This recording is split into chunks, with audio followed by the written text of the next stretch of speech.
नमस्कार, अग्निपथ देख रहे हैं आप और अग्निपथ में आज हम बात करेंगे शहादत पर सियासत।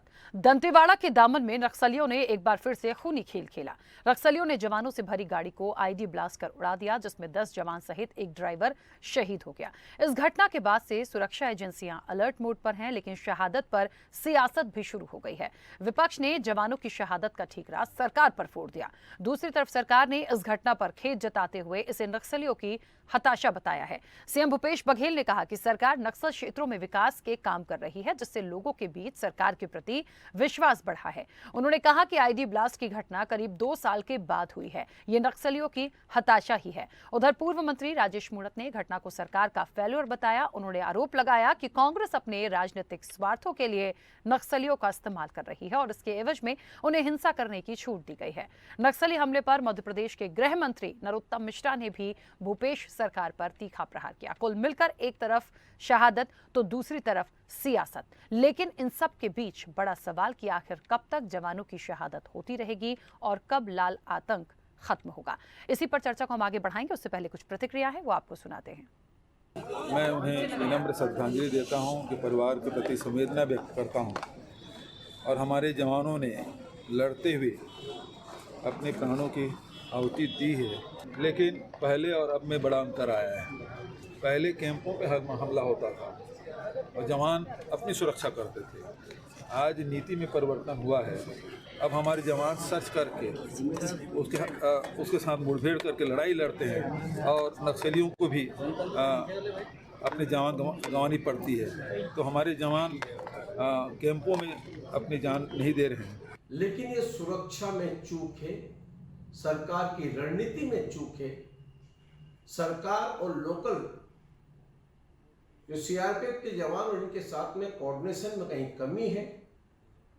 भारतीय जनता पार्टी लगातार बस्तर के विषय पर सरकार को स्पष्ट कह रही है कि आपने अपनी रणनीति बस्तर को, जो नक्सलिज्म के नाम पर आम जनता को जो तकलीफें हो रही है, वहां पर जिस प्रकार के उनके ऊपर सीआरपीएफ के जवानों के ऊपर बम ब्लास्ट जैसे घटना घटती है, तो ये चिंता का विषय है। हम सरकार से आग्रह करते हैं कि इसके ऊपर ठोस नीति बना करके और अपनी नीति एकदम स्पष्ट करना चाहिए। भारतीय जनता पार्टी का स्पष्ट मत है, बस्तर नक्सल मुक्त होना चाहिए। देखो, 2 प्रदेश की सरकारें आपके सामने हैं। 2-3 दिन पहले का मध्य प्रदेश का है और कल का छत्तीसगढ़ का, और 2 सरकारें हैं, एक मध्य प्रदेश की है, एक छत्तीसगढ़ की है।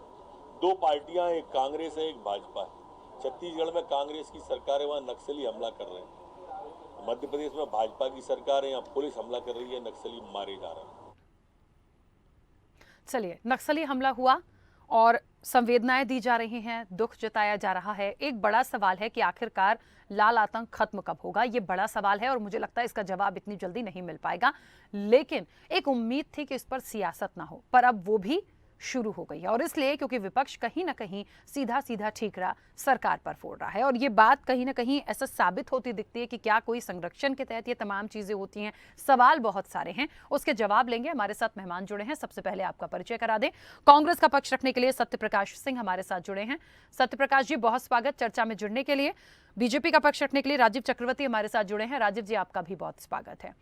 मैं चर्चा की शुरुआत सबसे पहले राजीव जी आपसे करना चाहती हूं, और इसलिए भी क्योंकि विपक्ष ने भी संवेदनाएं व्यक्त की हैं, तमाम बातें कही गई हैं। कल से आज तक में बहुत सारी चीजें सुनने और देखने को मिल रही हैं। एक बड़ी जांच का विषय है और निश्चित तौर पर प्रशासन पर सवाल उठाए गए, कहना बिल्कुल लाजमी है, क्योंकि इस घटना की इस तरह से उम्मीद नहीं थी।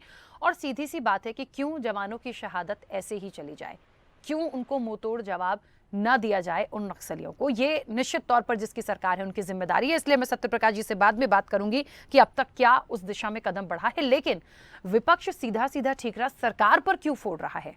क्योंकि इससे पहले भी इस तरह की घटनाएं हुई हैं और अभी भूपेश बघेल ने कहा कि लगभग 2 साल बाद ये तमाम चीजें सामने आई हैं, इसलिए ये नक्सलियों की हताशा है। माना जाए ऐसा? सबसे पहले तो मैं नमन करता हूँ हमारे विस्फोट हुआ है तो ये पहले से इनकी प्लानिंग होगी। और दूसरी बात कि अभी गाहे बगाहे माननीय गृह मंत्री जी और माननीय मुख्यमंत्री जी लगातार कह रहे थे कि हमने हमारे प्रयासों से नक्सलवाद हमने समाप्त कर दिया। जब हमने कहा कि हमारी टारगेट किलिंग, जब हमारे दंतेवाड़े के कार्यकर्ता संसद साहू जी मारे गए, ओडीपी उपाम मारे गए हमारे बीजापुर में, तो हम जब कह रहे थे कि नक्सली लगातार भारतीय जनता पार्टी पर टारगेट किलिंग कर रहे हैं, तब माननीय मुख्यमंत्री जी ने कहा था कि कहाँ के नक्सली को तो हमने खदेड़ दिया। देखिए, नक्सलवाद से बिल्कुल ये बात तय है कि हम सरकार के साथ कंधे से कंधा मिलाकर लड़ेंगे, सीमा पार आतंकवाद हो या लाल आतंकवाद हो। और ये जो इन्होंने रेड कारपेट बिछाया नक्सलियों ने, तिरुपति से पशुपति तक, क्योंकि जितने भी राज्य आते हैं और लगभग सत्य में बहुत सारे राज्यों में इसकी समाप्ति हो चुकी। तेलंगाना में, आंध्र प्रदेश में समाप्ति की ओर है। पश्चिम बंगाल जहाँ से शुरू हुआ था नक्सलवाद, वहां पर भी लगभग समाप्ति की ओर है। लेकिन दुर्भाग्य से ये अभी बस्तर में शरण लिए हुए हैं और बहुत सारे गुट हैं। और ये जो वारदात क्या है, ये पीडब्ल्यूसी जो सबसे छोटी इकाई होती है नक्सलाइट की, उन्होंने ये किया पीडब्ल्यूसी। तो सरकार को संज्ञान लेना चाहिए, क्योंकि सरकार अभी लगातार कह रही थी कि नक्सलाइट को हमने समाप्त कर दिया, अपनी पीठ थपा रही थी। मैं बार बार कह रहा हूँ कि हम सरकार के साथ खड़े हैं और हमारा ये पक्ष है कि नक्सलवाद खत्म हो, लाल आतंक खत्म हो। लेकिन सरकार जब यूनिफाइड कमांड की बैठक होती है तो माननीय मुख्यमंत्री जी बैठक का बहिष्कार किए 2 बार, केवल अपने डीजी को भेजा है। तो सारी तमाम चीजें दिखाती कि सरकार को संज्ञान लेना चाहिए, इसमें राजनीति नहीं करनी चाहिए। लेकिन सरकार इसमें राजनीति करने का प्रयास करती है। इसमें राजनीति नहीं करके केंद्र के साथ तारतम्य के साथ सामंजस्य के साथ सरकार को काम करना चाहिए। और मैं ये भी बता दूं, निश्चित रूप से नक्सलवाद खत्म होगा, भले इसमें देरी हो, लेकिन जरूर खत्म होगा। ठीक है सत्यप्रकाश जी, कल से आज तक का यदि पूरा घटनाक्रम देखा जाए, प्रतिक्रियाओं को सुना और समझा जाए, मैं भूपेश बघेल की ही बात कर रही हूँ। 2 बातें आई हैं। एक तरफ कि जो दोषी हैं उन्हें बख्शा नहीं जाएगा, और निश्चित तौर पर उनके इस बयान के बाद ये उम्मीद जागी है कि शायद मुंह तोड़ जवाब देने की बात हो रही है, क्योंकि ऐसे तो काम नहीं चलेगा। आज भी कुछ चीज़ें सुनी गई हैं, बार बार विकास की बात आ रही है। विकास के जरिए ये बताने की कोशिश की जा रही है कि जितना ज़्यादा विकास किया है या जितना ज़्यादा करेंगे, अपने आप तमाम चीज़ें जो हैं, वो कहते हैं ना कि एक शांति बनाई जा सकती है। उसके बावजूद ये घटना हो गई, तो क्या हम विकास ही करते चले जाएं? क्या इनको मुंह तोड़ जवाब नहीं दिया जाए? क्या हमारे जवानों की शहादत ऐसे ही थी? देखिए राकेश, सबसे पहले तो मैं आपके चैनल के माध्यम से श्रद्धांजलि देता हूँ शहीद सैनिकों को, और जो घायल है उनको शीघ्र स्वास्थ्य लाभ की कामना करता हूँ। देखिए, आपने बात की विकास की, हमारे मुख्यमंत्री देखिए जो 2018 में जब हमारी सरकार बनी थी, बस्तर के लोगों को विकास, विश्वास और सुरक्षा ये बोलकर हमारी सरकार आई थी। 2018 में बस्तर के लोगों, खासतौर से जो नक्सली प्रभावित है, तो उसी के तहत हमारी सरकार 2018 से काम कर रही है। देखिए, मैं आपके चैनल के माध्यम से याद दिलाना चाहूंगा, राजीव जी भी यहाँ बैठे हुए, जब अमित शाह जी आए थे जगदलपुर, तो उन्होंने खुद ने बोला था कि 60% नक्सली घटनाएं अब कम हो चुकी। ये दोनों केंद्र सरकार के जो सीआरपीएफ हो या जो भी बटालियन, उनके मिली भगत, और पुलिस की यहाँ जो राज्य की सरकार की जो पुलिस है, उनके साथ में योजना करके ये कम हुई है। इसमें कोई दो राय नहीं। सैनिक कहीं के भी हो, चाहे वो केंद्र बटालियन हो चाहे वो राज्य के, उन्हीं की जो बहादुरी की वजह से होता है सबसे बड़ा। दूसरी बात मैं आपके चैनल के माध्यम बोलूंगा कि देखिए विकास जरूरी क्यों है। विकास की वजह से आज देखिए, जैसे मुख्यमंत्री जी ने कहा 2 साल बाद आईडी ब्लास्ट हुए, और राकेश जी देखिए आपके चैनल में मैं पूछना चाहूंगा, आपसे मैं पूछ लेता हूँ, आपने जब देखिए पहले और आज 4 साल में, मैं नहीं बोलता हर छोटी घटना बहुत बड़ी घटना, मगर कोई भी बहुत बड़ी घटना जब पहले हुई थी, 76 जवान एक समय में शहीद हुए थे, 55 जवान एक समय शहीद हुए थे, तो ऐसी बड़ी घटनाएं नहीं हो रही। ये क्यों? विकास। देखिए, हमारी सरकार ने अपने विकास के माध्यम से 580 गांव ऐसे जिसको नक्सली प्रभावित थे, उनसे उस नक्सली प्रभावित क्षेत्र से बाहर लेकर आए। 300 से ज्यादा स्कूल वहां खुले हैं, और मैं आपको बताऊंगा 54 से ज्यादा कैंप, जो सुरक्षा कैंप है, वो बनाए गए। 196 से ज्यादा गांव में विद्युतीकरण किया गया। इसी के कारण ये हालात हुए हैं कि जो नक्सली है वो सीमावर्ती इलाके में चले गए और पीछे चले गए, धकेले जा रहे हैं। उनके जगरगुंडा, जो नक्सली को हेडक्वार्टर बोला जाता, आज वहां 3 मार्ग है वहां पहुंचने के। यहाँ तक सैनिक वहां पहुंच सकते हैं और जनता भी वहां पहुंच सकती है। तो सड़क वहां तक जा चुकी है जहां नक्सली का गढ़ बोला जाता है, हेडक्वार्टर बोला जाता है। अब वहां नक्सली नहीं है। तो ये विकास की वजह से। और जो आप तो जवाब देने की बात करिए, ये जरूर देना चाहिए। हमारी सरकार, हमारे माननीय मुख्यमंत्री जी ने भी कहा है कि जो शहीद हुए उनकी शहादत व्यर्थ नहीं जाएगी, मुंह तोड़ जवाब दिया जाएगा। देखिए, हमारी सरकार में जैसे माननीय मुख्यमंत्री जी कल से बैठ के ले रहे हैं, जो उनके अधिकारी हैं, जो भी इसमें सुरक्षा में लगे रहते हैं, उन सबके साथ बैठक कर रहे हैं। तो आपको इसका नतीजा भी मिलेगा। और साथ ही मैं बोलूंगा कि देखिए, दोनों चीजें होनी चाहिए। आपको बदला लेना है, मगर साथ के साथ जो जनता है, वो जो बस्तर की जनता, आम जनता, उसको भी तो आपको विकास देना पड़ेगा ना। देखिए शिक्षा, स्वास्थ्य, रोजगार अगर ये मिलेगा तो देखिए जो नक्सली क्या करते हैं, अगर अशिक्षा है, वहां स्वास्थ्य नहीं पहुंच रहा हो, तो अशिक्षित जो लोग हैं उनको बदला के भटका के वो अपने कैंप में, अपने नक्सली क्षेत्रों में लेके सत्यप्रकाश जी, उनको मुझे ट्रेनिंग मुझे देते बस हैं। एक तो बात अगर का अशिक्षा जवाब पहुंचेगी चाहिए। तो कहीं ना कहीं वो कटेगा। सत्यप्रकाश जी, एक बात का जवाब चाहिए और बहुत जेन्युइनली ये क्वेश्चन है, आप समझिएगा कि यदि उन लोगों को, या समझ लीजिए कि किसी जगह पे विकास नहीं हुआ है, वहाँ ऐसे लोग हैं कि उन्हें प्रॉपर चीज़ें नहीं मिल रही हैं, इसलिए ये तमाम चीज़ें होती हैं, मान लिया जाए, लेकिन आप सोचिए उनके पास गोला बारूद, आईडी, तमाम चीज़ें तो पहुँच रही है ना, ये कैसे? ये भी एक बड़ा सवाल है। नहीं, ये सवाल तो है ही। ये तो जांच का विषय है। जैसे कि हमारे मुख्यमंत्री ने कहा जांच चल रही है, ये कहाँ से उन तक पहुंचता है, ये सारा जांच जो केंद्र सरकार भी करेगी और राज्य सरकार भी करेगी। ये तो जांच के बाद पता चलेगा कि कहाँ से पहुंचती है, कौन उनको मुहैया कराता है। इसमें बहुत सारे लोग, एक चेन रहता है। आपको वाले इससे पहले भी तमाम गतिविधियों में बहुत सारे लोग पकड़े गए, एक चेन रहता है, इन लोगों को बहुत लंबा चेन रहता है, तो वही चेन को तो तोड़ना है। और देखिए वही चेन अब धीरे धीरे टूट रही है। जैसे मैं बार बार बोल रहा हूँ, घटनाएं अब कम क्यों हो रही है, क्योंकि लोग अब उधर नहीं जा रहे, लोग अब शिक्षा की तरफ जा रहे हैं, लोग अब रोजगार की तरफ जा रहे हैं। और आप देखिए, मैं भी आप बोलना चाहूंगा आपके चैनल से, आप खुद बताइए, डिबेट अपने रोजगार के ऊपर, बेरोजगारी को, इसके ऊपर क्यों ज्यादा हो रही है? नक्सली के ऊपर कितनी डिबेट चल रही है आजकल। तो ये दिखा रहा है कि जो जनता, वो भी चाहती है रोजगार, वो भी चाहती है स्वास्थ्य, वो भी चाहती है शिक्षा।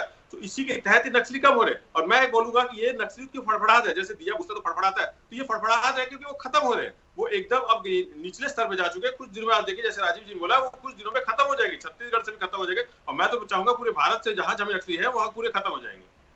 ठीक है, चलिए, एक उम्मीद और एक बहुत सी चीज़ें ऐसी हैं इसमें जो एक जांच का विषय हैं, लेकिन निश्चित तौर पर जो कुछ भी हुआ बहुत दुखद था। और अब एक बड़ा सवाल यहाँ पर ये भी है सत्यप्रकाश जी कि आप जांच करेंगे, सरकार जांच कराएगी, तमाम चीज़ें हैं, लेकिन फिलहाल जो अपडेट्स आई हैं वो यही है कि पहले भी वहाँ पर जो जवान थे वो जाते थे, सर्चिंग होती थी नक्सलियों के लिए, तमाम चीज़ें होती थी, लेकिन कुछ पता चल नहीं पाया। और देखिए उसी जगह पर तमाम लोग होते हैं, छिपे होते हैं, चले जाते हैं, बार बार वहां पे चक्कर काटे जा रहे हैं, तमाम चीजें हो रही, लेकिन जब वो काफिला जाता है या जब वो गाड़ी निकलती है तभी ये तमाम चीजें हुई हैं। तो निश्चित तौर पर या तो मिली भगत है, या तो उनको कैसे इनपुट मिल गया, कैसे चीजें हो गई, ये भी एक बड़ा विषय है। देखिए राखी जी, आपसे बोलते कि हमारे जो सैनिक थे, वो पहले उनको इनपुट मिलता है, वो गए नक्सलियों के साथ, उन्होंने लड़ाई लड़ी और 2 नक्सली पकड़े गए थे, जैसे हमारे मुख्यमंत्री ने बताया, और एक को मार गिराया भी था। उनको लेके ही वो पुलिस बल पूरा वापस आ रही थी, तब ये आईडी ब्लास्ट हुआ। देखिए नक्सलियों का एक गोरेला का एक कमांड रहता है जो छुप के उन लोग हमला करते हैं, तो उनको मालूम रहता है कि जब आप कोई भी सैनिक जब वापस जा रहे हैं, नक्सलियों को अरेस्ट करके वापस जा रहे हैं, तब वो छुप के वार करते हैं। तो ऐसा जब छुप के वार होता है तो थोड़ा मौका नहीं मिलता है, इसमें कोई दो राय नहीं। और मैं बार बार बोला, जैसे आपने भी खुद नहीं बोला, कि ये जांच का विषय है कि उनको इनपुट कहाँ से मिला। मैं तो वो इनपुट एक ये भी हो सकता है, अगर मैं पर्सनली बोलूं कि जैसे वो गए, नक्सली को अरेस्ट किया, वापस आ रहे हैं, तो जो बच्चे नक्सली उनको मालूम है कि वापस इसी रास्ते से जाएंगे, तो ये भी एक हो सकता है। मगर खैर ये तो जांच अधिकारी लोग ज्यादा बेहतर तरीके से बता पाएंगे, जांच के बाद आएगा कि सामने कहां से इनपुट मिला। तो ये जांच के विषय के इनपुट कहां से मिलता है, उनको कौन इन्फॉर्मेशन देता है, कौन मुखबिर है, तो ये सब चीजें तो जांच का विषय है, वो बता पाएंगे। मगर मैं बार बार ये बोलूंगा कि शहादत जो है व्यर्थ नहीं जाएगी, और बार बार ये बात ये आपको बोलूंगा कि शिक्षा स्वास्थ्य की वजह से ही ये हल हुआ है, और हम विकास के साथ साथ मुंहतोड़ जवाब भी देंगे। ठीक है राजीव जी, भारतीय जनता पार्टी की तरफ से देखिए सबकी अलग अलग प्रतिक्रियाएं होती हैं, मैं व्यक्तिगत किसी पे कोई टिप्पणी नहीं करूंगी, लेकिन जो अभी तक जिस तरह की प्रतिक्रियाएं मैं सुन और देख रही हूं, उसमें ये बातें आ रही हैं कि कांग्रेस कहीं ना कहीं राजनीतिक स्वार्थ के लिए एक शय देने का काम करती है। क्या ये सही बात है? लगता है कि कोई संरक्षण है नक्सलियों को? नहीं, नक्सलियों को संरक्षण नहीं है, लेकिन नक्सलियों के प्रति उदासीनता एक बहुत बड़ी कारण है कि नक्सल एकजुट हो रहे हैं। पहले वो खंडित थे, पीपुल्स माओवादी ग्रुप और एक पीडब्ल्यूजी ग्रुप, बहुत सारे 3 अलग अलग ग्रुप थे, लेकिन अब वो वापस अपनी समानांतर सरकार चला रहे हैं। और अगर सरकार संज्ञान ले, मेरा अनुरोध है, देखिए आतंकवाद पर हम एक है, लेकिन सरकार जिस प्रकार से पिछले दिनों अपनी पीठ थपथपा रही थी, नक्सली खत्म हो गए, चले गए हैं, कम जिलों में सीमित है, और बार बार हम चेतावनी दे रहे थे कि टारगेट किलिंग हो रही है। दंतेवाड़ा जिला है, बीजापुर जिला है, जिला है, इन 3 जिलों में स्थिति भयावह है। तो सरकार अगर गंभीरता लेती, लोकल इंटेलिजेंस को अगर सक्रिय कर देती, तो ये घटना को रोका जा सकता है।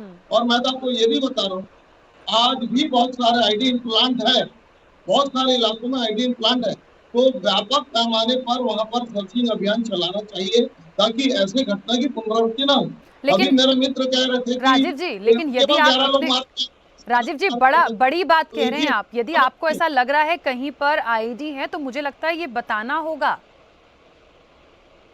नहीं बताना होगा। देखिए वहां पर कोई जा नहीं सकता सिविलियन, लेकिन ये सबको मालूम है कि नक्सलाइट काफी संख्या में, बृहद संख्या में आईडी इम्प्लांट करके रखे हैं। सर्चिंग पार्टी के बिना जाना अलाउ नहीं है। सर्चिंग पार्टी जाए, इंटेलिजेंस पार्टी जाए, उसके बाद पेट्रोल पार्टी जाए, उसके बाद ही वहां पे सर्चिंग हो गया। अभी क्या हुआ कि जब से सारकेगुड़ा का रोड ओपनिंग शुरू हो गई, वहां की रोड ओपनिंग शुरू हो गई, इससे नहीं होगा। हमें बिल्कुल चौकस संज्ञान लेकर, संजीदा होकर इस ऑपरेशन में काम करना पड़ेगा। देखिए आंध्र प्रदेश के मॉडल था, उन्होंने वार्ता रखा कि जो आना चाहे बातचीत करने के लिए आ जाए।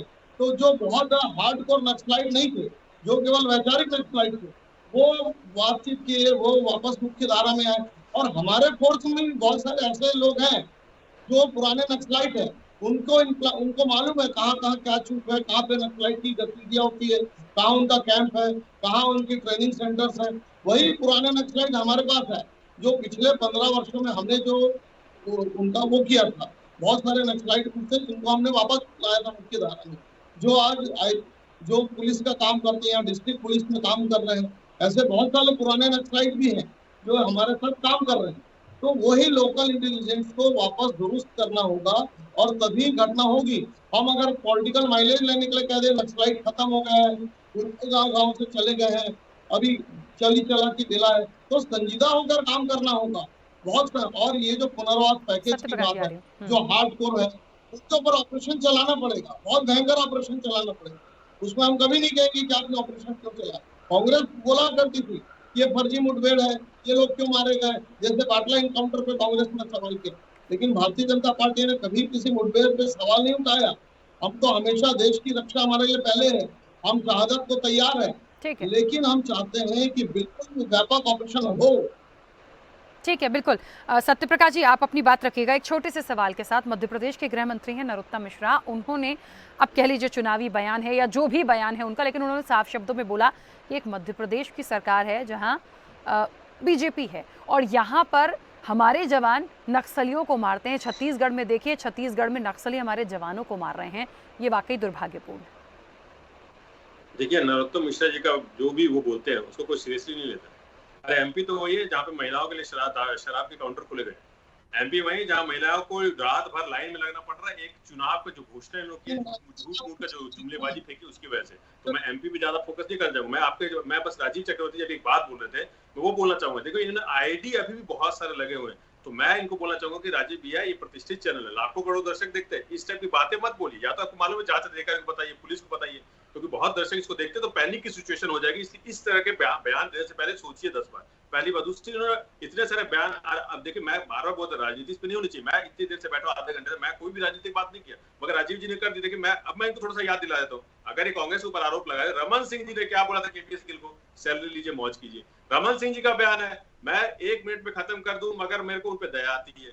मोदी जी जब धमतरी में आए थे चुनाव की रैली में, उन्होंने बोला नक्सली हमारे बेटे जैसे हैं। तो मैं राजनीतिक नहीं करना चाहता इसमें, मगर राजीव जी और पूरी बीजेपी चाहती है कि इस पर राजनीति करे, क्योंकि मैं बार बार हमारी सरकार बोलती है बीजेपी मुद्दे नहीं है, लाशों के ऊपर भी इनको राजनीति करनी पड़ रही है। इनकी निम्न स्तर की राजनीति है, छत्तीसगढ़ में ये चल रही है। राजीव भैया मैं आपका हाथ जोड़ के बोल रहा हूँ कि शहादत हुई है उस पर राजनीति मत कीजिए। बीजेपी वाले को मैं बोल रहा हूँ राजनीति नहीं होनी चाहिए। हमारी सरकार इस शहादत को व्यर्थ नहीं कर जाने देगी। ये बार बार हम बोल रहे हैं, हम विकास की धारा को लगातार वहां पे जारी रखेंगे और सुरक्षा जो है वो लगातार देंगे, चाहे जनप्रतिनिधि हो, चाहे वहां की जनता हो, चाहे वहां के आम जन हो। और हमारी सरकार साथ ही साथ मुंह तोड़ जवाब भी देगी, जैसे हमारे माननीय मुख्यमंत्री जी ने कहा। इसलिए इसमें डरने वाली कोई बात नहीं, ना हमारे सैनिक डरे, ना हमारी सरकार डरे, ना वहां की जनता डरे।